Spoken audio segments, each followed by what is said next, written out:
पद सुमेर करुणा कंद रघुकुल चंद सीता नायकम श्री सहित अनुज समेत सुस्थिर बसहु मम उरलायकम अम्बोज नयन विशाल भाल कृपालु दशरथ नंदनम शतकोटि काम उदार शोभा अतुल बल महिमंडनम।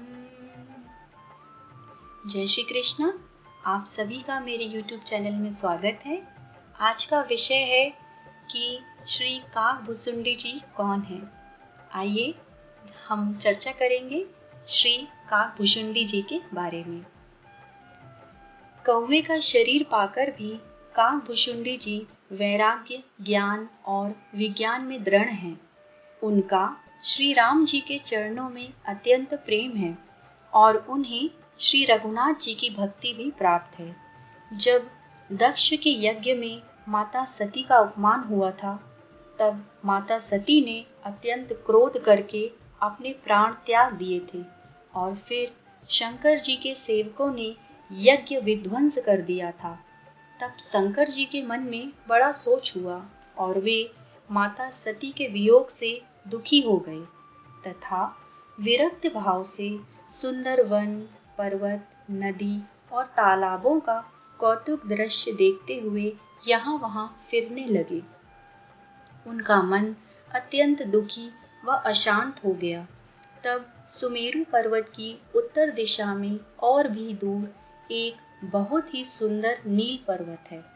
उसके सुंदर स्वर्णमय शिखर हैं। उनमें से 4 शिखर शंकर जी के मन को बहुत ही अच्छे लगे। उन शिखरों में एक एक पर बरगद, पीपल, पाकर और आम का एक एक विशाल वृक्ष है। पर्वत के ऊपर एक सुंदर तालाब शोभित है, जिसकी मणियों की सीढ़ियां देखकर मन मोहित हो जाता है। उसका जल शीतल, निर्मल और मीठा है। उसमें रंग बिरंगे बहुत से कमल खिले हुए हैं। हंसगण मधुर स्वर से बोल रहे हैं और भौरे सुंदर गुंजार कर रहे हैं। उस सुंदर पर्वत पर पक्षी काकभुसुंडी जी का निवास स्थान है, जिनका नाश कल्प के अंत में भी नहीं होता। माया रचित अनेकों गुण दोष, मोह, काम आदि अविवेक जो सारे जगत में छा रहे हैं, उस पर्वत के पास भी कभी नहीं फटकते। वहां बसकर वह काक श्री हरि को भजता है। पीपल के वृक्ष के नीचे काकभुसुंडी जी ध्यान करते हैं। पाकर के वृक्ष के नीचे जप यज्ञ करते हैं। आम की छाया में मानसिक पूजा करते हैं। श्री हरि के भजन को छोड़कर उनको दूसरा कोई काम ही नहीं है। बरगद के नीचे वह श्री हरि की कथाओं के प्रसंग कहते हैं। वहाँ अनेकों पक्षी आते हैं और कथा सुनते हैं। वह विचित्र रामचरित्र को अनेकों प्रकार से प्रेम सहित आदर पूर्वक गान करते हैं। सब निर्मल बुद्धि वाले हंस जो सदा उस तालाब पर बसते हैं, उसे सुनते हैं।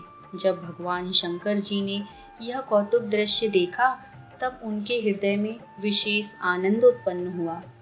तब शंकर जी ने हंस का शरीर धारण कर कुछ समय वहां निवास किया और श्री रघुनाथ जी के गुणों को आदर सहित सुनकर फिर कैलाश को लौट आए और तब उनका मन शांत व प्रसन्न हो गया। काकभुसुंडी जी का बालक रूप श्री राम जी का ध्यान करते हैं। अयोध्यापुरी में जब जब श्री रघुवीर जी भक्तों के हित के लिए मनुष्य शरीर धारण करते हैं, तब तब काकभुसुंडी जी अयोध्या नगरी में रहते हैं और प्रभु की शिशु लीला देखकर सुख प्राप्त करते हैं। फिर शिशु रूप श्री राम जी को हृदय में रखकर अपने आश्रम को लौट आते हैं। काकभुसुंडी जी के निवास स्थान में 1 योजन अर्थात 4 कोस तक अविद्या, माया मोह नहीं व्यापती है। काल, कर्म, गुण, दोष और स्वभाव से उत्पन्न कुछ भी दुख उनको नहीं व्यापता। वे अनेकों प्रकार के सुंदर श्री राम जी के रहस्य, गुप्त मर्म के चरित्र और गुण जो इतिहास और पुराणों में गुप्त व प्रकट हैं, राम जी की कृपा से सब कुछ जानते हैं। महाप्रलय में तथा कल्पों के अंत में भी उनका अंत नहीं होता है। उनको इच्छा मृत्यु का वरदान प्राप्त है। वे श्री राम जी के अनन्य भक्त हैं। जब जब श्री रामचंद्र जी मनुष्य शरीर धारण करते हैं और भक्तों के लिए बहुत सी लीलाएं करते हैं, तब तब काकभुशुंडी जी अयोध्यापुरी आते हैं और राम जी की बाल लीला देखकर हर्षित होते हैं। भगवान श्री राम जी के जन्म महोत्सव का आनंद लेते हैं और 5 वर्ष तक अयोध्या में ही रहते हैं। बालक रूप राम जी ही उनके इष्ट देव हैं, जिनके शरीर में अरबों कामदेवों की शोभा है। अपने प्रभु का सुंदर सा मुख देखकर अपने नेत्रों को सफल करते हैं और स्वयं छोटे से कौवे का शरीर धरकर और भगवान के साथ साथ फिरकर उनके भांति भांति के बाल चरित्रों को देखा करते हैं। लड़कपन में वे जहाँ जहाँ फिरते हैं, वहाँ वहाँ वो भी साथ साथ उड़ते हैं और आंगन में उनकी जो जूठन पड़ती है वही उठाकर खाते हैं। अयोध्या का राजमहल सब प्रकार से सुंदर है। सोने के महल में नाना प्रकार के रत्न जड़े हुए हैं। सुंदर आंगन का वर्णन नहीं किया जा सकता, जहाँ चारों भाई नित्य खेलते हैं, माता को सुख देने वाली बाल विनोद क्रिया करते हैं। श्री राम जी आंगन में विचर रहे हैं। मरकत मणि के समान हरिताभ श्याम और कोमल शरीर है। अंग अंग में बहुत से कामदेवों की शोभा छाई हुई है। नवीन लाल कमल के समान लाल लाल कोमल चरण हैं। सुंदर अंगुलियां हैं और नख अपनी ज्योति से चंद्रमा की कांति को हरने वाले हैं। तलवे में वज्रादि ध्वजा कमल सुंदर चिन्ह हैं। चरणों में मधुर शब्द करने वाले नुपुर हैं। मणियों रत्नों से जड़ी हुई सोने की बनी हुई सुंदर करधनी का शब्द बहुत ही सुहावना लगता है। उदर पर सुंदर त्रिवली 3 रेखाएं हैं। नाभि सुंदर और गहरी है। विशाल वक्ष स्थल पर अनेकों प्रकार के बच्चों के आभूषण और वस्त्र सुशोभित हैं। लाल हथेलियां, नख और अंगुलियां मन को हरने वाले हैं और विशाल भुजाओं पर सुंदर आभूषण हैं। बाल सिंह अर्थात सिंह के बच्चे के से कंधे और शंख के समान 3 रेखाओं से युक्त गला है। सुंदर ठुड्डी है और मुख तो छवि की सीमा ही है। तोतले बचन है, लाल ओंठ है, उज्जवल सुंदर और छोटी छोटी 2-2 दंतुलियां हैं। सुंदर गाल, मनोहर नासिका और सब सुखों को देने वाली चंद्रमा किरणों के समान मधुर मुस्कान है। नीले कमल के समान नेत्र जन्म मृत्यु के बंधन से छुड़ाने वाले हैं। ललाट पर गोरोचन का तिलक सुशोभित है। भौहें टेढ़ी हैं, कान सम और सुंदर हैं। काले और घुंघराले केशों की छवि छा रही है। पीली और महीन झंगुली शरीर पर शोभा दे रही है। उनकी किलकारी और चितवन बहुत ही प्रिय लगती है। एक बार की बात है, श्री बाल रूप राम जी आंगन में खेल रहे थे। किलकारी मारते हुए वे छोटे से कौवे को पकड़ने के लिए दौड़े। तब वह कौवा भागा तो राम जी उसे अपना पुआ दिखलाने लगे। जैसे ही कौवा निकट आता तो वे हंसते और भाग जाने पर रोने लगते। साधारण बच्चों जैसी लीला देखकर काकभुशुंडी जी के मन में मोह उत्पन्न हो गया कि सच्चिदानंद घन प्रभु ये कौन सी चरित्र लीला कर रहे हैं। मन में शंका आते ही श्री रघुनाथ जी द्वारा प्रेरित माया उन पर छा गई। श्री राम जी ने काक को भ्रम से चकित देखा, तब वे हंसे।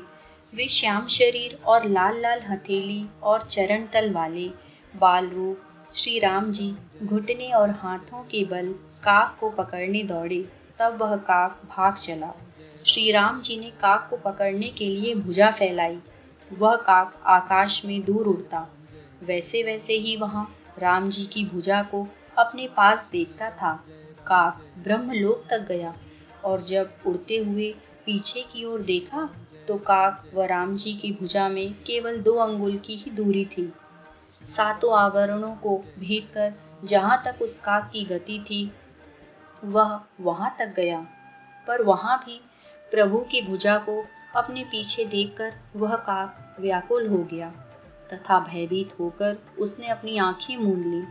फिर आंखें खोली तो देखते ही वह काक अवधपुरी में पहुंच गया। काक को देखकर श्री राम जी मुस्कुराने लगे। उनके हंसते ही वह काक उनके मुख में चला गया। उनके पेट में उसने बहुत से ब्रह्मांडों के समूह देखे। उन ब्रह्मांडों में अनेकों विचित्र लोक थे जिनकी रचना एक से एक बढ़कर थी।